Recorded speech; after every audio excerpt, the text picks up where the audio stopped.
তার কারণ হচ্ছে ওয়াকফ বিল অ্যামেন্ডমেন্টের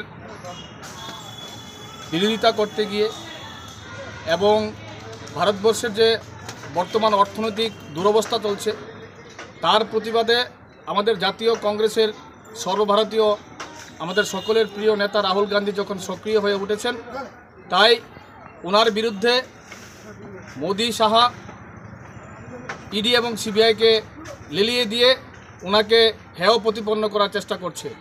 জাতীয় কংগ্রেসের যে ভারতবর্ষের প্রতি যে একটা অবদান, সেই অবদানকে রুখে দেওয়ার জন্য ভারতবর্ষের প্রধানমন্ত্রী এবং স্বরাষ্ট্রমন্ত্রী রাহুল গান্ধীর বিরুদ্ধে, সোনিয়া গান্ধীর বিরুদ্ধে ইডি সিবিআই এর লেলিয়ে দিচ্ছেন।